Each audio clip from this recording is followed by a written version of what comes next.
Deuxième jour de la visite officielle en Côte d'Ivoire du président du Gabon, Ali Bongo Ondimba. Arrivé hier à Yamoussoukro, il a foulé ce jeudi le sol abidjanais. Le chef d'État du Gabon était accompagné par le président de la République, Alassane Ouattara. Bonne nouvelle pour les jeunes Ivoiriens âgés de 18 à 30 ans. Le ministère d'État, ministère de l'Emploi, des Affaires sociales et de la formation professionnelle vient de lancer le projet Service Emploi en leur faveur, un projet pour accélérer l'insertion socio-professionnelle de ces jeunes. Quel sera le niveau de développement de la Côte d'Ivoire en 2040? La question est au centre d'une rencontre débutée hier. C'est une initiative du Bureau national de la prospective et de la veille stratégique.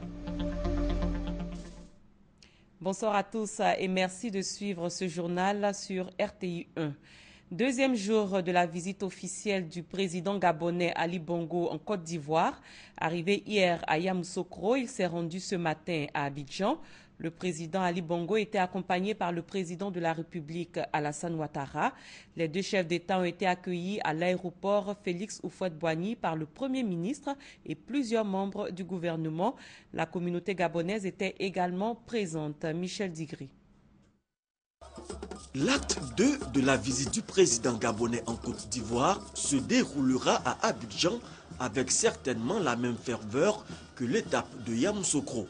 Il est 11h30 lorsque l'avion transportant les deux chefs d'État atterrit sur le tarmac de l'aéroport Félix Houphouët-Boigny. À son bord, les présidents Alassane Ouattara et Ali Bongo en provenance de la capitale politique ivoirienne. Pour cet accueil sur les bords de la lagune ébriée, le Premier ministre Daniel Cablon-Duncan conduisait une forte délégation ministérielle. La communauté gabonaise vivant en Côte d'Ivoire a tenu à jouer sa partition. C'est après un bain de foule aux couleurs de la célébration de l'amitié ivoiro-gabonaise que les deux chefs d'État ont quitté l'aéroport Félix Houphouët-Boigny.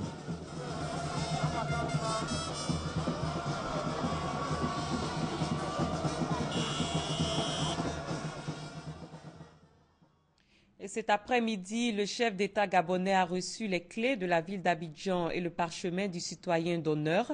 Le président Ali Bongo a également été fait chef traditionnel à Tchan par le gouverneur du district d'Abidjan, Robert Begré-Mambé. Alvorassa. Deuxième jour de la visite d'État du président du Gabon, Ali Bongo Ondimba en Côte d'Ivoire. Après Yamoussoukro, il est à Abidjan, la capitale économique de la Côte d'Ivoire. Il a été reçu à l'hôtel de ville d'Abidjan par le gouverneur du district, Robert Begré-Mambé, ses conseillers et les maires des communes du district. Robert Begré-Mambé a rappelé les belles relations qui existent entre la Côte d'Ivoire et le Gabon, à travers les présidents Félix Houphouët-Boigny et Léomba, Félix Houphouët-Boigny et El Adjaouma Bongo, et aujourd'hui entre les présidents Alassane Ouattara et Ali Bongo Ondimba. Et la coopération que nous envisageons de développer s'articulera autour des thèmes favoris de développement. S'entend développement au plan des activités socio-économiques, développement au plan des activités culturelles, développement au plan des activités de loisirs, développement en vue de rendre nos deux capitales attractives. Il a ensuite remis au président gabonais Ali Bongo Ondimba la clé de la ville d'Abidjan, le diplôme de citoyen d'honneur, des livres qui retracent l'histoire du district et enfin, le président gabonais a été fait le chef traditionnel à Tchan avec pour nom Akri Amafon. Le président Ali Bongo Ondimba a son tour apprécié les fortes relations d'amitié et de coopération entre la Côte d'Ivoire et le Gabon. Il entend travailler davantage pour le rapprochement des deux pays et surtout pour le rapprochement des villes d'Abidjan et de Libreville. À travers ce geste, je me sens donc investi de la lourde mission de la conservation des valeurs profondes de mon pays, la Côte d'Ivoire. Ce que vous ne savez pas, mesdames et messieurs, c'est que souvent, mes rencontres avec le président Houphouët-Boigny étaient redoutables parce qu'il faisait partie de ces rares personnes à qui le président Omar Bongo Ondimba demandait de me remettre dans le droit chemin lorsque je m'en éloignais. Vous pouvez compter, monsieur le gouverneur, sur le fait que je travaillerai dans le sens aussi de plus grands rapprochements entre nos deux capitales. Rappelons pour terminer que la visite d'État du président Ali Bongo Ondimba au chef Accré à Mafon en Côte d'Ivoire prend fin ce vendredi. La visite officielle du président Ali Bongo Ondimba dans le pays permet de réchauffer l'axe Yamoussoukro-Libreville. 27 accords au total seront signés dans divers domaines. Déjà 5 accords de coopération dans les domaines de l'économie, de la diplomatie, de l'éducation, de l'agriculture et militaire ont été signés hier soir à Yamoussoukro. Awatouri. Première étape de cette visite du président de la République gabonaise en Côte d'Ivoire, Yamoussoukro. À Yamoussoukro, où les deux chefs d'État, Alassane Ouattara et Ali Bongo, ont eu un entretien élargi aux délégations au palais présidentiel, suivi d'un tête-à-tête. L'occasion pour eux de faire le point des relations bilatérales entre la Côte d'Ivoire et le Gabon et d'affirmer leur volonté commune de lutter contre le terrorisme. Autre temps fort de cette première journée, la signature de 5 accords bilatéraux sur les 27 qui vont être signés au cours de cette visite officielle. Il s'agit notamment de l'accord cadre de coopération, de la suppression du visa pour les détenteurs de passeports diplomatiques, de services ou officiels. Les présidents Alassane Ouattara et Ali Bongo, à l'issue de la signature de ces accords, ont dit leur joie de se retrouver à Yamoussoukro pour célébrer et renforcer les excellentes relations entre leurs deux pays. Des relations nouées, développées, construites au fil des décennies entre votre père, le président Omar Bongo Ondimba, et le père de la nation ivoirienne, le président Félix Houphouët-Boigny, que je considère comme mon père, et vous dire que nous sommes très heureux. Ces relations ne sont pas seulement personnelles et politiques, mais elles sont également économiques et commerciales. D'ailleurs, l'évolution des échanges entre nos deux pays au cours de ces 5 dernières années le démontre. Nous avons multiplié nos échanges littéralement par 10, passant de 40 milliards à 400 milliards au cours de ces 5 dernières années. Cela montre le dynamisme de nos relations, non seulement au niveau des gouvernements, mais également au niveau du secteur privé. Monsieur le Président, vous savez que cela est dû à une forte poussée de l'investissement, public comme privé, grâce à la confiance revenue grâce à la paix et à la stabilité.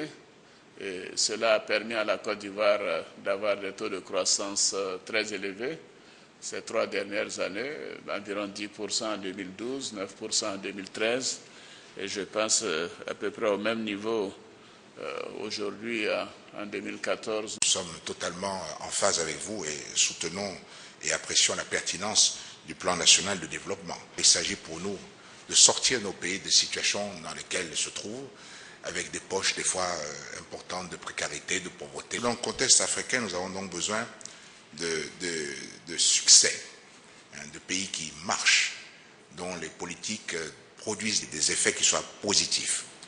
C'est bon pour nous tous, que ce sont des bons exemples qu'il faut citer. Souvent, malheureusement, on ne s'arrête qu'aux mauvais exemples. Et les bons exemples africains, ils existent.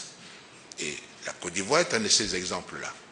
Donc, il faut que nous puissions aussi nous inspirer et nous soyons ensemble pour pouvoir continuer à aller de l'avant pour le bénéfice de nos populations. Les deux chefs d'État se sont mutuellement félicités de la bonne tenue de leur économie respective avant de réaffirmer leur convergence de vues sur les questions liées à la bonne gouvernance, une des clés du développement. Le président Ali Bongo achève sa visite demain en Côte d'Ivoire, une visite de 72 heures qu'il a entamée hier à Yamoussoukro. Les députés se sont réunis hier à l'Assemblée nationale. Ils ont adopté en plénière 10 projets de loi. Ces projets portent notamment sur les traités, conventions et accords internationaux pour le repositionnement de la Côte d'Ivoire. La loi portant répression de l'usure a été aussi adoptée. Léon Brou. Plus que la promulgation par le président de la République de la loi relative et le transport intérieur pourra connaître un début d'assainissement.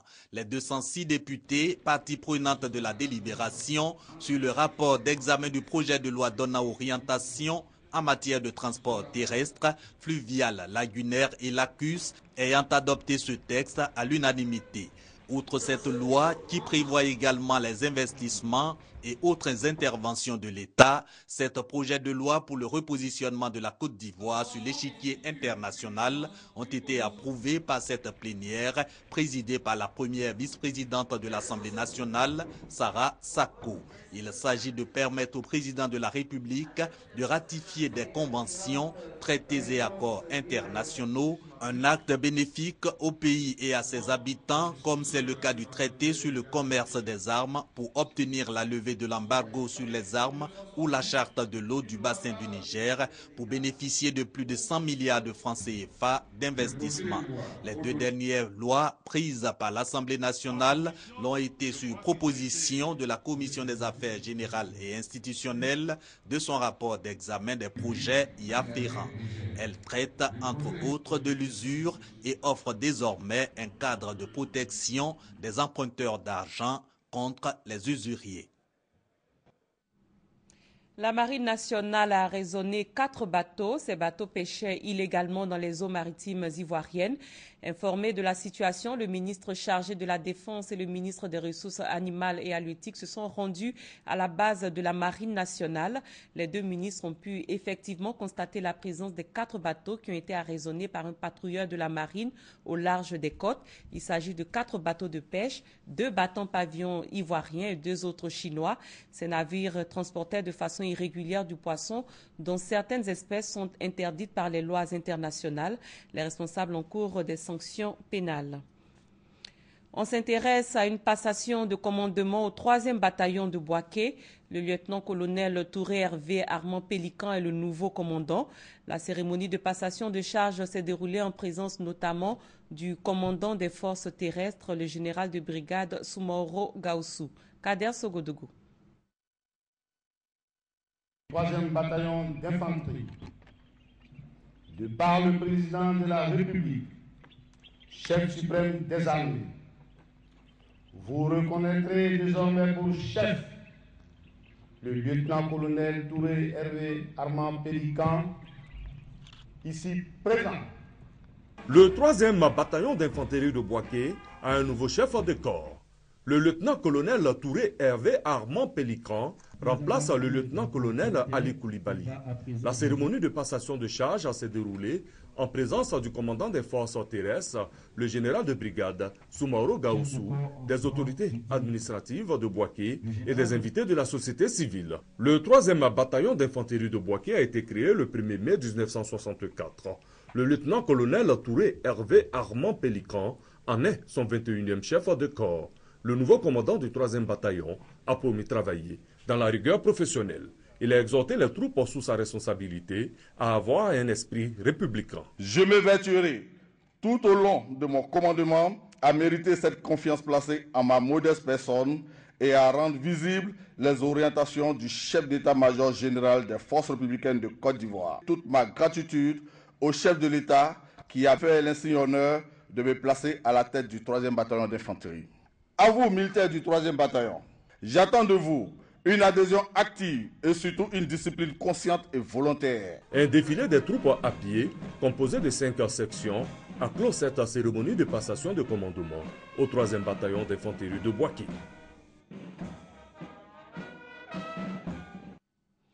Le ministère d'État, ministère de l'Emploi, des Affaires sociales et de la formation professionnelle vient de lancer le projet Service Emploi des jeunes de 18 à 30 ans, un projet en vue d'accélérer leur insertion sociale et professionnelle. 3000 jeunes sans diplôme, sans titre professionnel et sans qualification sont concernés. Une rencontre s'est tenue à Grand Bassam pour concrétiser le projet. Koné Pagassoro. Grand Bassam, il est 8 heures. Et comme d'habitude, Franck, âgé de 19 ans, est assis derrière sa cabine téléphonique. Une cabine qu'il gère depuis plus de 2 mois. Déscolarisé depuis 2007 en faveur de la crise post-électorale, Franck espère bientôt trouver un emploi. c'est ce que je veux devenir. Je ne peux pas rester. Je reste là. Ce n'est pas ma vie qui est là. J'espère qu'on va m'appeler pour que je puisse trouver un bon emploi pour réaliser mes projets. Obtenir un emploi pour les jeunes de 18 à 30 ans déscolarisés, analphabètes et sans diplôme, un espoir bientôt réalisable grâce au projet Service civique d'action pour l'emploi et le développement SCAID. Projet initié par le ministère d'État, ministère de l'Emploi, des Affaires sociales et de la formation professionnelle. Aujourd'hui, on sort de crise, les jeunes sont un peu livrés à eux-mêmes et la France, donc toujours premier partenaire historique de la Côte d'Ivoire, essaye d'apporter sa contribution pour résoudre justement l'épineuse question de l'emploi des jeunes en Côte d'Ivoire. Ce projet pilote bénéficie du soutien de l'ambassade de France. Un projet en lequel la France croit beaucoup et est très engagée, à la fois sur le plan financier, avec notamment l'opérateur Agence française de développement qui met en œuvre, dans le cadre du programme financier du C2D, une partie du financement au profit de la montée en puissance du SCAD. Durant 3 jours donc, les séminaristes pourront définir les orientations stratégiques et les missions prioritaires de ce projet en respectant l'adéquation formation-emploi. Environ 3000 jeunes en difficulté seront resocialisés et formés par an dans les centres de formation spécifiques par une formation civique, citoyenne et professionnelle. La France octroie 850 millions de francs CFA à la Côte d'Ivoire. Cette somme va permettre de financer des projets de recherche. Les domaines concernés par ces projets sont la santé et la biotechnologie. Francis Boifou. Les 10 projets de recherche financés par la France dans le cadre du contrat de désendettement et de développement C2D s'élèvent à 850 millions de francs CFA. La réalisation de ces projets devrait améliorer le quotidien des Ivoiriens. L'exemple de la lagune d'Adjien située dans la commune de Benjerville. On vise à terme donc de proposer un procédé de traitement de cette lagune-là afin de pouvoir éventuellement la mettre à la disposition de la population pour pallier donc au problème de l'eau potable à Abidjan. Dans le domaine de la santé, les chercheurs étudient la possibilité de lutter contre le paludisme par les pratiques sociales et la résistance. En fait, il s'agit dans ce projet-là de comprendre les phénomènes de résistance que le parasite et les moustiques, qui sont vecteurs du paludisme, développent aux différents outils qui sont mis à la disposition des populations, comme les moustiquaires imprégnés, comme l'asphyxie intradomiciliaire, comme les médicaments qu'on utilise pour traiter le paludisme. À la fin du projet, il serait intéressant qu'on puisse avoir des résultats à proposer au programme national de lutte contre le palu pour améliorer les outils. Les groupes de chercheurs, composés d'Ivoiriens, de Français et des membres du CAMES, Conseil africain et malgache pour l'enseignement supérieur, bénéficient de l'encadrement de l'IRD, l'Institut de recherche pour le développement. À l'ouverture du séminaire sur la gestion des projets, le ministre de l'Enseignement supérieur et de la recherche scientifique Nyamia Kona est revenu sur la nécessité de développer la Côte d'Ivoire par la recherche. Le comité interministériel de lutte contre la traite, l'exploitation et le travail des enfants, en partenariat avec le Bureau international du travail, tient une rencontre à Yamoussoukro. Les participants vont pendant 3 jours tenter de faire le bilan des actions menées pour lutter contre le phénomène et éliminer les pires formes de travail des enfants. Kader Sogodogo. La Côte d'Ivoire, dès 2011, a entrepris de lutter efficacement contre le travail des enfants. À cet effet, des outils ont été élaborés et validés. Il s'agit du document cadre de guide des comités, du manuel des unités opérationnelles et des questionnaires de collecte de données.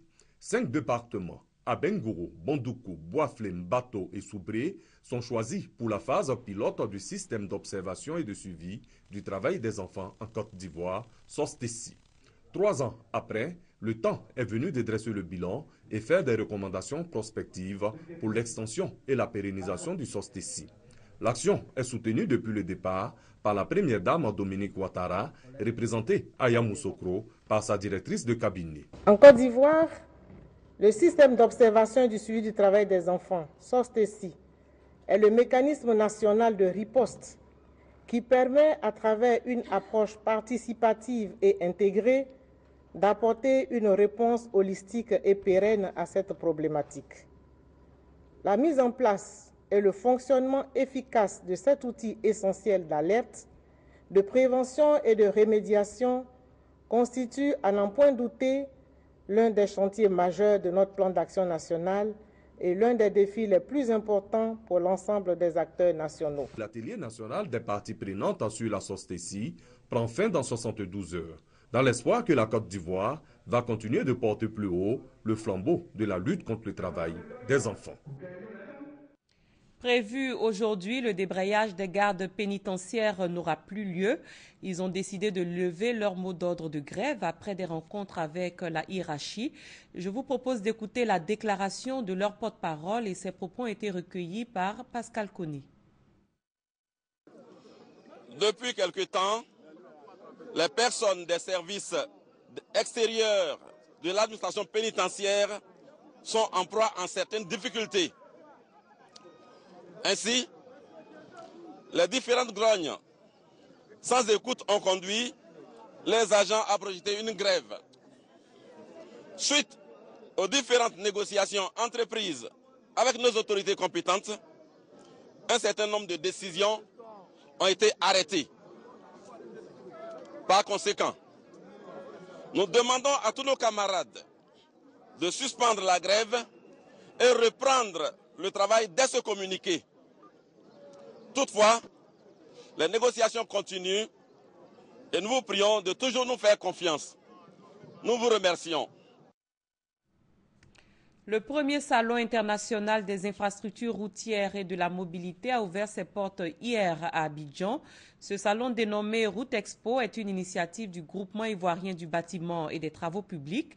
L'enjeu est d'accélérer l'intégration des infrastructures routières et régionales. Mahamadou Traoré et Adama Kone pour le compte-rendu. Dans son vaste programme de réhabilitation et de développement du réseau routier, la Côte d'Ivoire peut désormais compter sur le soutien des entreprises du bâtiment et des travaux publics. Ce que nous organisons aujourd'hui, c'est pour montrer aux donneurs d'ordre surtout que le GIBTP regorge d'entreprises de qualité, regorge d'entreprises capables techniquement, scientifiquement et sur le plan de l'exécution des travaux, et que les donneurs d'ordre de la Côte d'Ivoire et de la sous-région peuvent faire confiance aux entreprises du GIBTP. Selon des études du Fonds monétaire international, FMI, le déficit d'investissement dans les infrastructures routières est estimé à environ 93 milliards de dollars, soit 46 500 milliards de francs CFA. Face à un tel défi, le salon Route Expo entend promouvoir les opportunités d'investissement dans les infrastructures routières. Vous voyez aujourd'hui partout des ponts, des routes, des ouvrages qui sont en train de se faire. C'est un énorme effort consenti par son Excellence le Président de la République pour repositionner la Côte d'Ivoire au cœur du continent africain, à la place qu'il a toujours occupée comme étant une des plus grandes plateformes d'échange et de développement. Donc là, la route, l'infrastructure est vraiment un indicateur clé de croissance, mais également de promotion de l'image d'un pays. Panels et ateliers sont au menu des 3 jours que va durer le premier salon international des infrastructures routières et de la mobilité. Une cinquantaine d'exposants y prend part et 2000 visiteurs sont attendus par jour.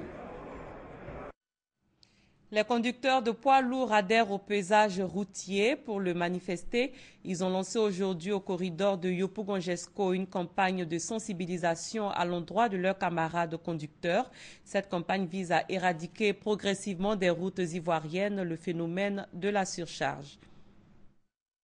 Non, hors gabarit! Non, hors gabarit!